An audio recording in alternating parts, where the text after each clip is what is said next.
सुबह तमाम दर्शकों का बहुत बहुत स्वागत है। खबरें विथ न्यूज हाट देख रहे हैं आप। मैं हूं सागर, मेरे साथ मौजूद है न्यूज हाट के managing editor Ajay Kumar mister sir. नमस्ते सर। नमस्ते नमस्ते।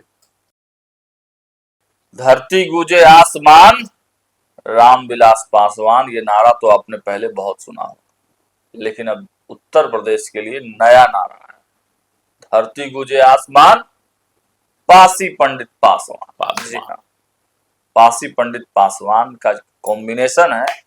इसको लेकर चिराग पासवान बड़ी सियासी दांव खेलने जा रहे हैं और कहा जा रहा है कि इसको लेकर भाजपा की तरफ से भी उनको हरी झंडी मिल गई है।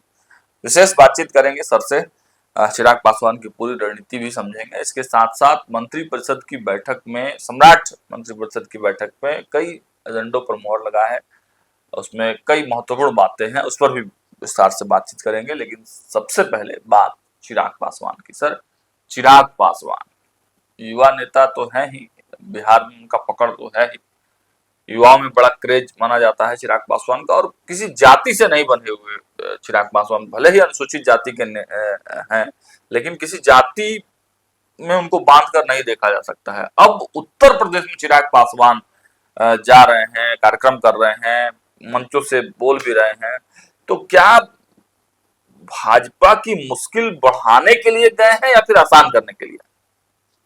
देखिए, चिराग पासवान का टारगेट है उत्तर प्रदेश, है ना। कहा तो बहुत तरह की बातें जा रही है कि उनको ऊपर से भेजा गया। ऊपर का माने हो गया अमित शाह और मोदी ने उनको उत्तर प्रदेश से भेजा। किस लिए भेजा है? तो दलित वोटों को साधने के लिए, क्योंकि दलित वोट वहां जो है बंट रहे हैं, है ना। दलित वोट के जो बड़े खेवनहार थे काशीराम, उनके गुजरने के बाद मतलब मायावती उनकी कमान था, लेकिन मायावती के हाथ से अब वह फिसल रहा है। अब फिसल के कौन उसको पकड़ रहा है? चंद्रशेखर, नगीना वाले, नगीना के सांसद हैं चंद्रशेखर, है ना। वह इसको कैच कर रहे हैं चंद्रशेखर आजाद। तो इस जो कैच कर हो रहा है उसमें ब्रेक लगाने के लिए चिराग पासवान को उत्तर प्रदेश के चुनाव में उतारा जा रहा है। हालांकि चिराग पासवान इससे इनकार करते हैं। चिराग पासवान का कहना है कि उत्तर प्रदेश के अनुसूचित जाति की आवाज जो है धीमी पड़ गई है। जिस तरीके से उठाई जानी चाहिए वह नहीं उठ रहा है, सिर्फ उनको इस्तेमाल किया जा रहा है ना। और आरोप लगा रहे हैं कि उसमें समाजवादी पार्टी, कांग्रेस, है ना, और मायावती की आवाज भी जो है ना मध्यम हो गई। और चंद्रशेखर युवा नेता हैं, वह आवाज उठाते हैं लेकिन उसमें अपनी सियासत की रोटी सेकते हैं।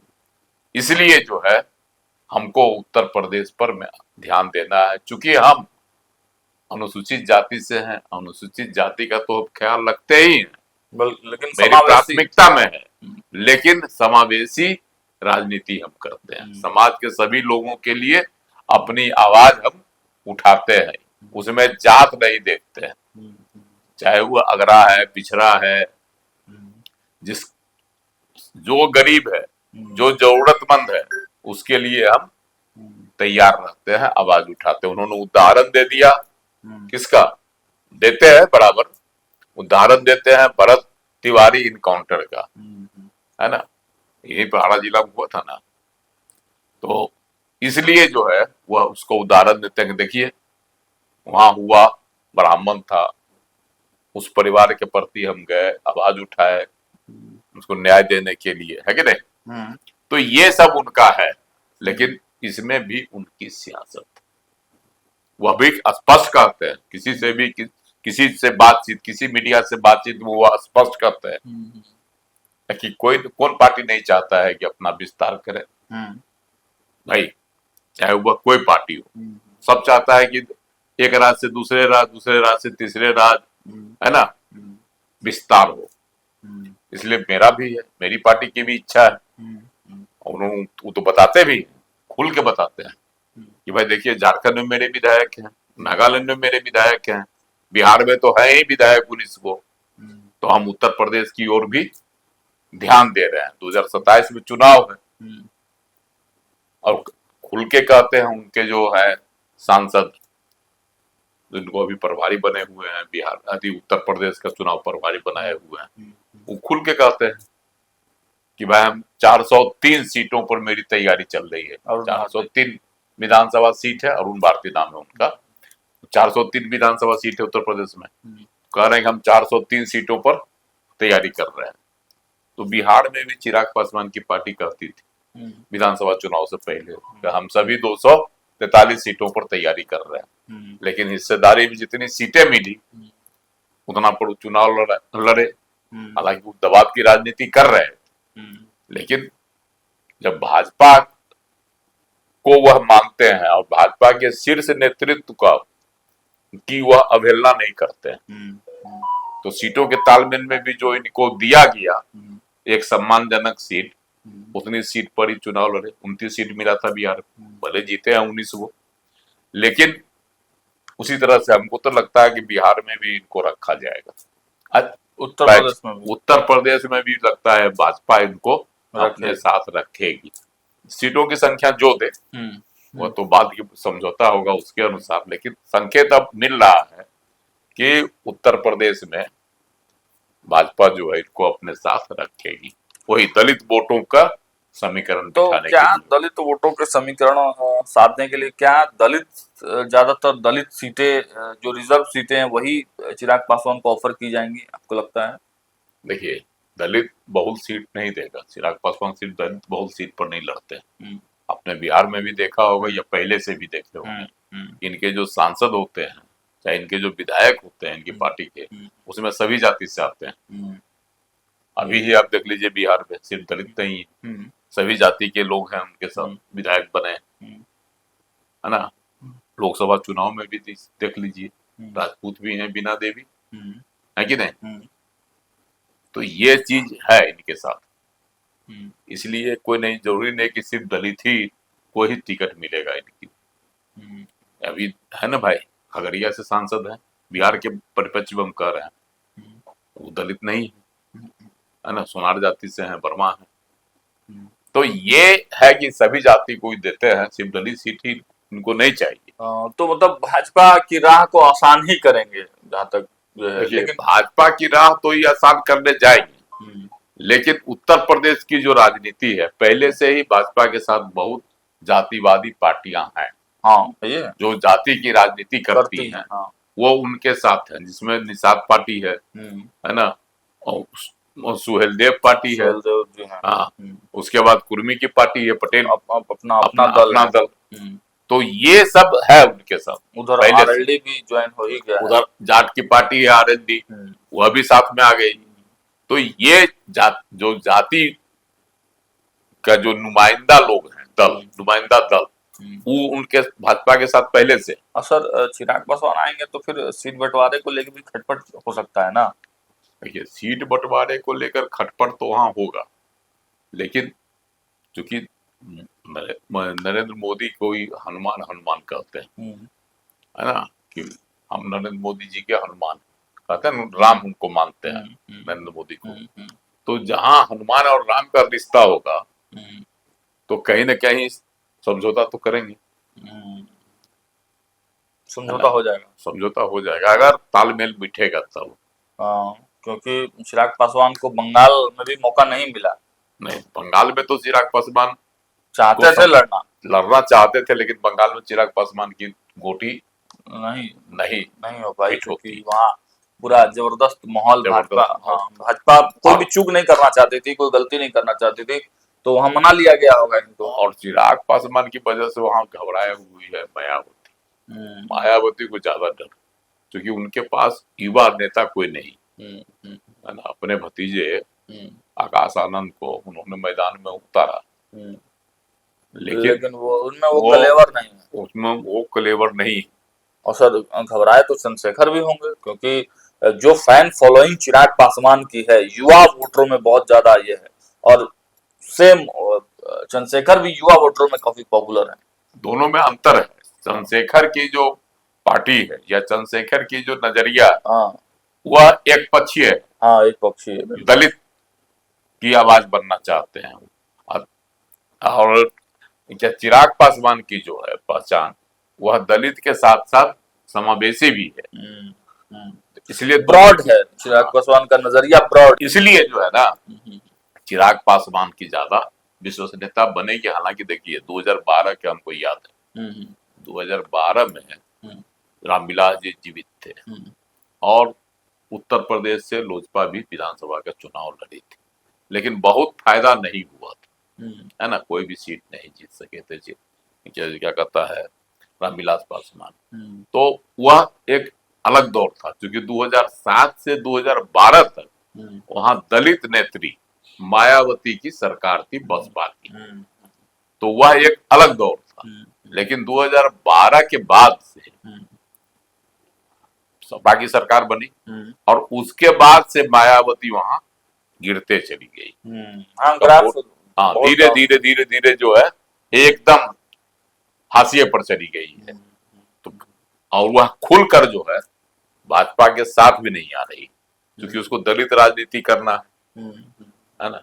और वहां जो है उत्तर प्रदेश में दलित राजनीति या पिछड़ों की राजनीति करने वाले, खास करके इन पार्टियों को, जैसे समाजवादी पार्टी पिछड़ों की राजनीति करते हैं, है ना, मायावती दलितों की राजनीति करते हैं, कांग्रेस अब न इधर रही न उधर रही। पहले कांग्रेस सवर्णों की पार्टी कही जाती थी, तो सवर्ण तो इसके साथ से छिटक गया है सब। अब यह न दलित का पार्टी बन पाती है कांग्रेस, न यह सवर्ण का की पार्टी बन पाती है कांग्रेस, और न ही अल्पसंख्यकों को कांग्रेस पर भरोसा है। अल्पसंख्यक भी चले गए किधर, शिफ्ट हो रहे हैं अखिलेश यादव के साथ। हाँ, समाजवादी पार्टियां हैं जहाँ अखिलेश यादव के साथ, और इधर आपको कुछ जो है ओवैसी के पास भी आ जाता है, कुछ ओवैसी उत्तर प्रदेश से फेल है। 2 चुनाव लड़के वो देख लिया गया कि पूरी तरह से फेल है। तो मायावती के साथ या अखिलेश यादव के साथ रहते हैं। तो ये स्थिति वहां समीकरण का जो है, उस स्थिति में जो है चिराग पासवान जाएंगे तो इनको जो है, जो इनकी नजरिया उसमें वह जो है बहुत हद तक फिट होंगे। और दलितों पर अगर इनका प्रभाव वहां जम गया है ना, तो मायावती ने भी एक नारा दिया था, पंडित को मिला के बनाई थी ना 2007 में, जो मायावती की अपनी सरकार बनी। हाँ, तो उसमें ब्राह्मणों का, बिल्कुल ब्राह्मण दलित है ना, अल्पसंख्यक सबों का एक ग्रुप बनाई थी, जिससे उसकी सरकार बनी, लेकिन उसके बाद टूट गई। तो इसलिए जो समीकरण बना रहे हैं फिलहाल वह भाजपा के हित में होगा कि अहित में होगा, वो तो जब चुनाव आएगा और सीटों का जो समझौता होगा तब नजर आएगा, समझे। लेकिन फिलहाल जो है वो मायावती डरी हुई है। इतना जरूर है कि चिराग पासवान के जाने से मायावती और चंद्रशेखर की राजनीति पर असर तो पड़ेगा ही, लेकिन अब देखना होगा कि गठबंधन की राजनीति को लेकर भाजपा कितना सहज हो पाती है, क्योंकि चिराग पासवान एक बड़े नेता माने जाने लगे हैं और उनकी जो फैन फॉलोइंग है वो भी अच्छी खासी है। अब सीटों का जो समीकरण बैठेगा तो समझना होगा कि कितनी सीटों पर मानते हैं चिराग पासवान। फिलहाल इस खबर में इतना ही, लेकिन बिहार मंत्रिमंडल में 25 एजेंडों पर मुहर लगी है। क्या कुछ खास रहा सर सम्राट चौधरी के? देखिए, सम्राट चौधरी का 25 एजेंडा पर तो हुआ, मंत्रिपरिषद की जो बैठक हुई उसमें, है ना। लेकिन इसमें सबसे जो है महत्वपूर्ण है कि 4 राज्य के 4 हिस्सों से जो है ग्रीन फील्ड, है ना, एयरपोर्ट अच्छा शुरू किया जाएगा। ग्रीन फील्ड एयरपोर्ट, हाँ, उसमें भागलपुर के ग्रीन फील्ड एयरपोर्ट का नाम होगा अजगैबीनाथ धाम। इसके लिए राशि भी आवंटित कर दी गई है ना। ये जो चारों ग्रीन फील्ड होगा ना, उसके लिए 1329.58 करोड़, मतलब इससे जो है 4 ग्रीन फील्ड बनाए जाएंगे। इसमें भागलपुर एक हुआ जिसका नाम रखा जाएगा अजगैबीनाथ धाम एयरपोर्ट, और दूसरा है आपको राजगीर में होगा, अच्छा रोहतास में होगा, और कैमूर में भी ग्रीन फील्ड एयरपोर्ट बनेगा। तो इससे जो है लोगों को डेवलपमेंट का लगातार जो है काम एयरपोर्ट की पूरा सुविधा लोगों को मिलेगी। उस क्षेत्र में भी जो है लोग जो चाहते थे हवाई सेवा, इसके लिए सरकार के बीच जो है समझौता भी हो गया। इंडियन एयरपोर्ट अथॉरिटी जो है और बिहार सरकार के बीच इसके लिए समझौता भी हो गया। मंत्रिपरिषद ने इसके लिए राशि भी आवंटित कर दी। तो ये एक बड़ी उपलब्धि है। दूसरा दर्द भी है, दुपहिया और तिपहिया वाहन पर 1% टैक्स बढ़ा दिया गया। एक तो खुशी की बात सुने, दूसरा दर्द भी देखिए मंत्रिपरिषद में डाला गया बोझ। वह है कि दुपहिया और तीन पहिया वाहनों पर जो है टैक्स 1% बढ़ा दिया। यह एक जो है दर्द भी है। और तीसरा देख लीजिए पंचायत चुनाव लड़ने वालों के लिए कि नए परिसीमन पर होगा पंचायत चुनाव 2026। इसमें जो है 2011 की जनगणना को आधार बनाया जाएगा, उसी के आधार पर होगा। और इससे जो है परिसीमन आयोग की जो बनेगा, तो इससे फायदा है क्या, जैसे क्षेत्र है शहरों में भी होगा परिसीमन 2011 की तुलना में, वार्ड जो होता है उसका भी। तो इससे फायदा क्या होगा कि जो वार्ड बड़ा हो गया है उसको काट के 2 वार्ड बना दिया जाएगा। तो ये एक चीज है जिसको मंजूरी मंत्रिपरिषद ने दे दी। इसके अलावा है कुछ और है, जैसे पंचायतों के लिए टैक्स वसूली करेगी सरकार, पंचायतों के जरिए टैक्स वसूली।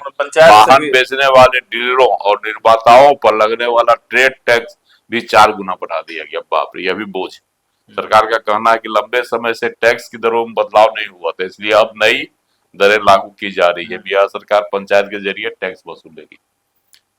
मतलब सर भवन कर, commercial land tax, cinema hoarding, व्यापार कर, पीने का पानी, हाट लगाने, कूड़ा उठाने के लिए टैक्स लिया जाएगा। मतलब बोझ पर पूरा बोझ पर बोझ दिया जा रहा है, क्योंकि पंचायत को टैक्स कलेक्शन का करने का अधिकार दिया। तो सर मतलब जो खजाना खाली है उसी को मैनेज करने के लिए, खजाना को जो है खाली खजाना को भरेंगे लोगों पर बोझ डालकर।